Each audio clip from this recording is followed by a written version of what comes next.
Hello everyone, it's Michelle here. I hope you're doing well.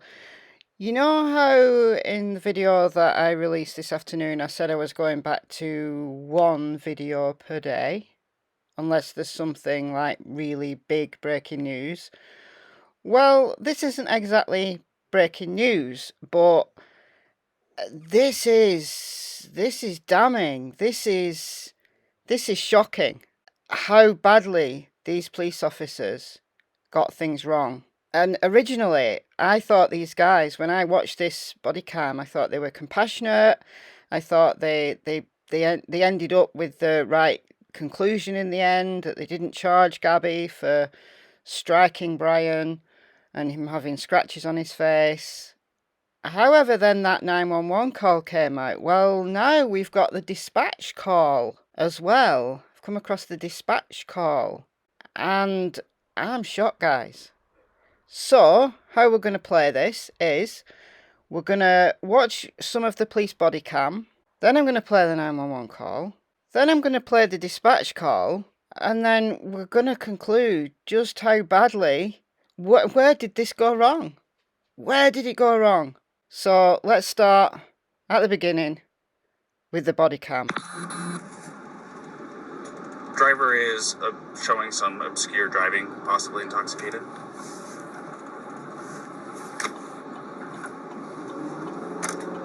Currently doing 45 miles an hour.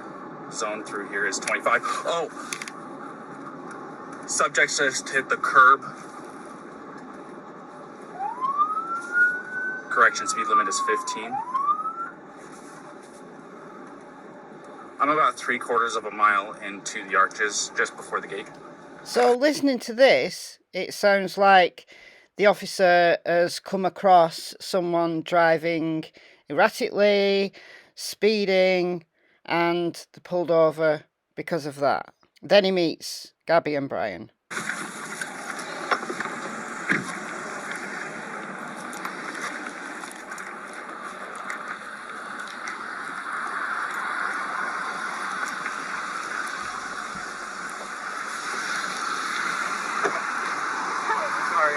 You want to place your vehicle into park and go ahead and turn it off for me? Yeah, sure. No, park? Oh, it isn't park yet. Okay, turn off your engine. Go ahead and set your keys on the dash for me, all right?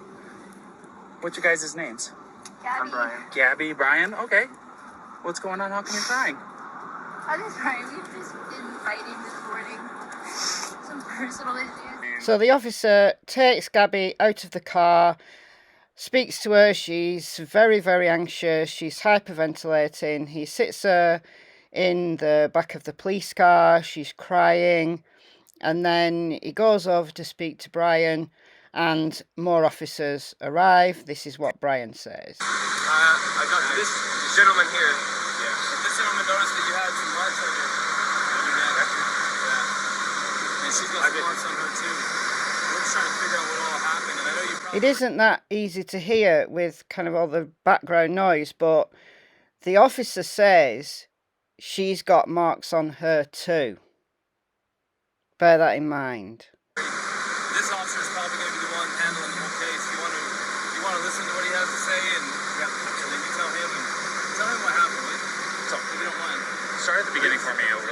Start at the beginning. Well, I don't want to go too far back, but we've been in Beyond Land for the past week or so, traveling around, and the flies here are pretty intense.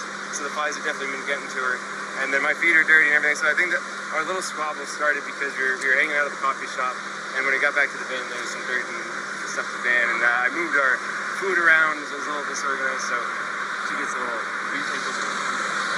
Sorry about that. It's okay. Do you need any water? It's okay. It's hot out here. We were going to get water because we ran out, but it's okay.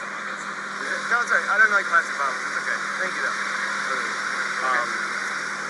But we just had a little disagreement there. The disagreement was just that she was getting a little worked up, and I was saying, no, it's okay. Thank you so much. Yeah. It's not as cold. That's good. So it was just more of a disagreement, and I just wanted to say... What was the disagreement about? It was, I wouldn't even call it disagreement. It was just that I'm dirty and I can't change being dirty. Like, I got dirty feet, I got sand on my flip-flops and stuff like that. It was that we were at the coffee shop for so long, because we were there from 9 to free. So I guess there's a few little things, little relationships. I don't know if you're in a relationship, but I'm sure you know. I've been married for over 5 years now. So. There's a lot of little things. Right? Yeah, I can go. And I get it. Yeah, we weren't physical before the point where I said, all right, let's just take a breather and like walk away for a minute. I'll lock the van up and I'll go for a walk this way, and you can go walk that way on the block. You know, there's that what is it called, Moonflower? Right. Yeah. You know, nice areas. You can go either way. It's all shaded. So let's go for a little walk and breather. Come back. Cause we're never happy we left each other. But she's. I'm not upset with her. But she got worked up and she had her phone in her hand and her keys and everything. And she wanted. Not her keys. Her rings. She had her rings, her phone. And I was holding on to the keys because I didn't want to go anywhere. And my big fear is. I don't have my phone. I don't have a phone. So she goes off without me with a car. I'm on my own. So I was saying, let's just go for a walk, and she was trying to get the keys for me. So I was just going, just wait, back up, and that's when she hit me. And I didn't get. I don't want to push you, but I didn't get overtly physical. I was just trying to keep her away and not get hit. And then I got really loud, and that's probably drew everyone's attention where I was going, back up, get away, just give me a. Okay, so you said you pushed her to create some distance, obviously, right? What happened after that? What got the scratches on your eye? The phone. The phone?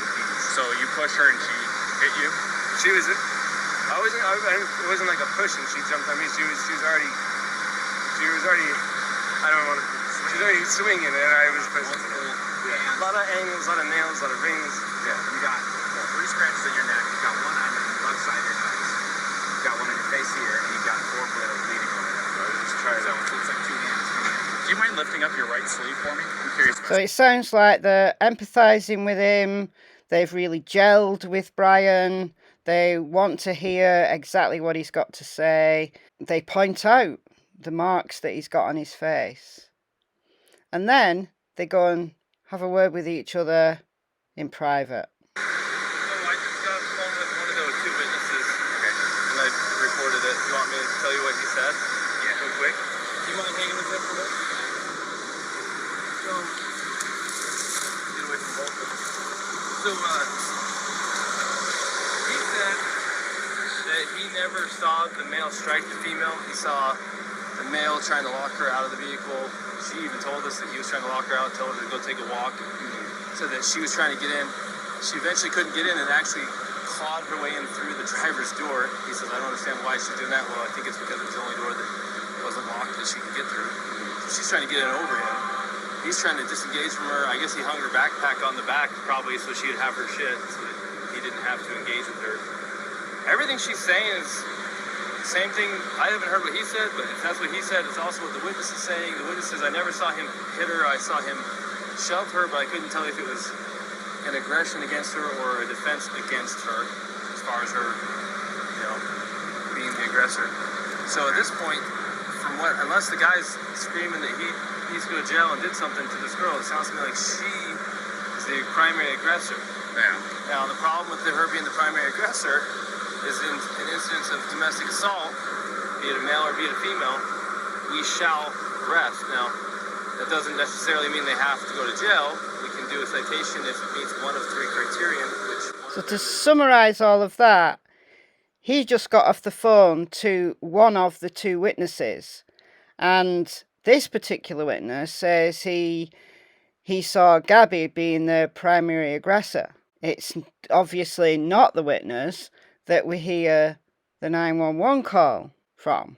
So did they not get the information from the guy called Chris, who actually witnessed Brian being the aggressor? So they spend a long time debating what they're going to do with Gabby, and they eventually let her go. But where did the communication go wrong?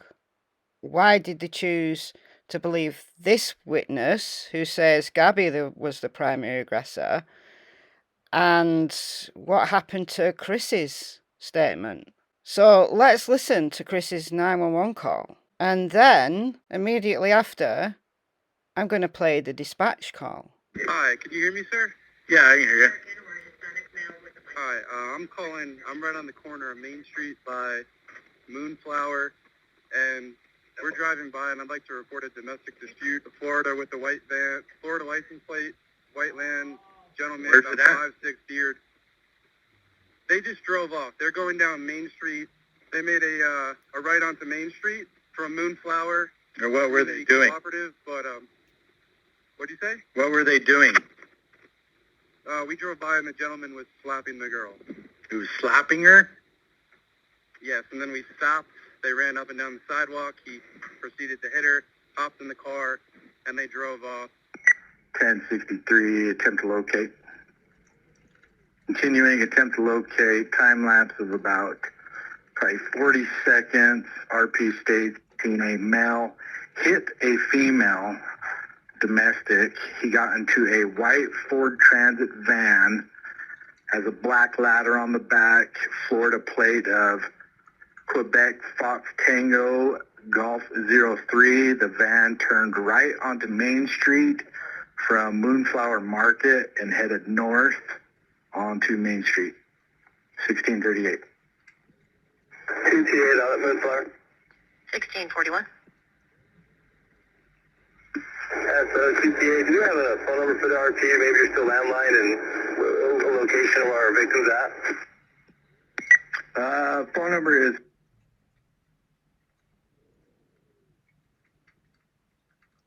names. I'm not sure that, but the female who got hit, they both, the male and the female, both got into the van and headed north. So the dispatcher clearly states that Brian was the aggressor. I don't understand how so badly miscommunicated this was. Where did things go wrong? I know we're all brilliant with the benefit of hindsight, but oh my God, this had such utterly tragic consequences. I really hope they get to the bottom of what went wrong here. Let me know your comments below though. I've been Michelle, I hope you're well, and I'll see you in the next video.